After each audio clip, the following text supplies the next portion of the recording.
Hello and welcome lads and lasses. Bro, what are you doing here? Hello and welcome lads and lasses to another video. My name is Tamir Chaudhry, aka Dr. Chaudhry, the only doctor without PhD. Now today this video is going to be all about specific heat capacity, and yes, it's a physics video.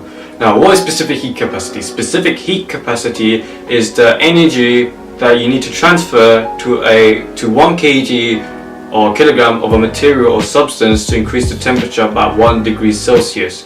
Now that means if a material has a high specific heat capacity, you need to transfer lots of energy. For example, water, which has a specific heat capacity of 4,200 joules per kilogram degree Celsius. Now obviously there's going to be a formula for this, which is behind me. E equals mass times specific heat capacity times the change in, that's what the triangle means, theta, which is basically the temperature, so change in temperature. Now obviously E is in energy. Now the units for this is E is equal to joules, mass is equal to kilograms, specific heat capacity is equal to joules per kilogram degree Celsius, yes, that's a long unit, and then the temperature is degrees Celsius. Now some people do forget what the specific heat capacity unit is, so but one way to remember is if you think of if you try to get C on its own, so to get C on its own you divide mass, so E is over m, then you have to divide it by the temperature change, which is the theta. If we convert this into units, we know energy is in joules, we know mass is in kilograms, and we know theta, the temperature, is in degrees Celsius. And then yeah, if you simplify, if you write in this term, it's the same format. And that's one way how you can remember what specific heat capacity is. Now materials with high specific heat capacity normally are materials that can store lots of energy. For example, water again. Water, due to its high specific heat capacity, is really useful in central pipes and heating because it can store lots of energy. Thus, it can heat up a house very quickly through the central pipes and all that. Now, let's put that formula in use and try to do a question. Now, the question is right behind me. How much energy is needed to increase the temperature of 500 grams of lead from 20 degrees Celsius to 40 degrees Celsius? Now the specific heat capacity of lead is 128 joules per kilogram degree Celsius. Now, how we will do this is obviously, firstly, state your variables.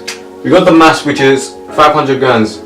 Now obviously specific heat capacity, the mass is in kilograms, so we have to convert grams into kilograms. How do we do that? Divide by 1,000. So that's going to be divide by 1,000, so you move this by 1, 2, 3, so there will be 0.5 kilograms. Now we know the specific heat capacity, which is 128 joules per kilogram degree Celsius, so that will be C is equal to 128 joules per kilogram degree Celsius. And then to find the temperature change, we just do the final temperature change, minus the initial temperature, so that'll be 40 minus 20, which is basically 20 degrees Celsius. Now we plug in our values in the formula.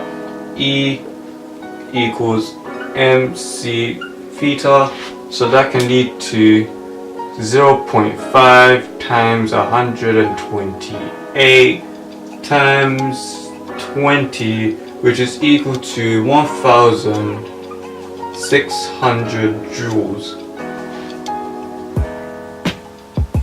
Now that's one way to use the formula. There might be other ways where they might tell you not to find the energy, but to find the specific heat capacity. They can tell you to find the mass, they can tell you to find the temperature change. But obviously all this, you just have to rearrange this formula. And the rearranging is kind of simple really. Now rearranging is easy with this formula. If you want to get n, so we divide both sides by the specific heat capacity and the temperature, so those cancel out, so that will be the formula. M is equal to energy over C times theta, and the same can be applied to find the specific heat capacity, just divide by M and theta and all that. Now what I've been teaching so far is the easy part, but the big thing in specific heat capacity is the practical.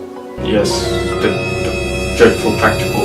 Now let me go through the practical. I'm not going to do some fancy animations. I don't have the software for that, and I might draw on the board just to clear up some things. Now firstly, to start this experiment you need the equipment. Now in all these 6-mark questions where there's practicals, you always state the equipment needed first. It just saves time. So you need 1 kg of a material, let's say iron or whatever that you're investigating. You need a immersion heater, you need a thermometer to measure the temperature. Also, you need the immersion heater to supply the heat.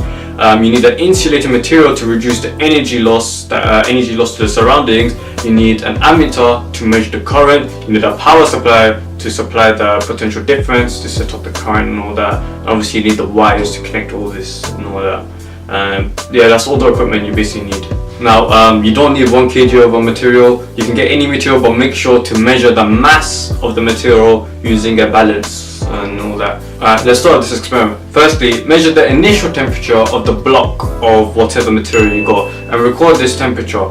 Now, you will connect the immersion heater to the block and switch on the power supply at 10 volts. Once you turn on the power supply, immediately start a stopwatch. Now, once you do turn on the power supply, the current that is produced in this circuit does work. Now, it transfers energy electrically from the power supply to the immersion heater's thermal energy store, and now by heating, it transfers the energy from the immersion heater to the thermal energy store of the block, thus making it increase in energy and trying to increase the temperature. Now, as the block does heat up, for every minute measure the temperature and do this for 10 minutes straight, so you should get roughly around 10 readings. Now, once you do collect 10 readings, turn off the power supply. Now, we do need to know 2 more formulas for this. Now, since you know the voltage and the current, you will have to do the formula power equals to potential difference times current. Now, once you plug in, so basically it's 10 volts, and then because of the power supply, and the current is whatever the ammeter reads.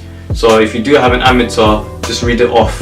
Now, once you do find the power, you can use another formula to find the energy transfer, which is E equals to power times time, where time is in seconds. We turned it on for 10 minutes, so the time will be around 600 seconds. So you do the power that you calculated times by 600 to find the energy transferred. Now, obviously, you should do this, calculate how much energy transferred for every minute that you did.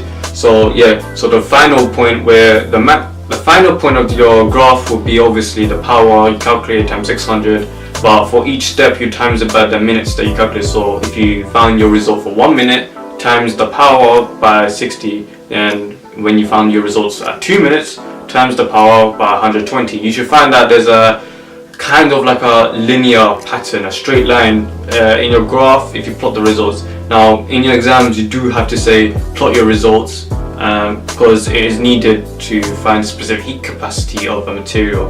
Now, once you do write the graph, obviously you have to find the gradient of the graph to find, not to find anything, but to like help you find the specific heat capacity. Now, once you do find the gradient, you will basically do 1 divided by the gradient of the line times by the mass of the block. So if I were to do a graph like that, and there's the temperature and then the energy, you calculate the gradient. So you choose 2 points and then calculate the gradient like that, like find the difference in x and the difference in y. After you calculate the gradient, to find the specific heat capacity, you do 1 divided by the gradient. Let's say the gradient is make it up 5 times the mass of the block. You measure the mass of the block, let's say it was 700 grams, so that's 0.7 kilograms. So obviously that will be whatever it is 1 divided by 3.5, which is the same 3.5. Yeah, whatever you do, I can't be asked to work it out with a calculator. Of course, the calculator is too far. So yeah, that'll be basically your specific heat capacity, but you won't get like a value that small circuit, because that's a very you get a high gradient normally. Now, obviously, include that you have to repeat the experiment to see if your results are repeatable as well as reliable. Thank you for watching the video, guys, and I'll see you next time.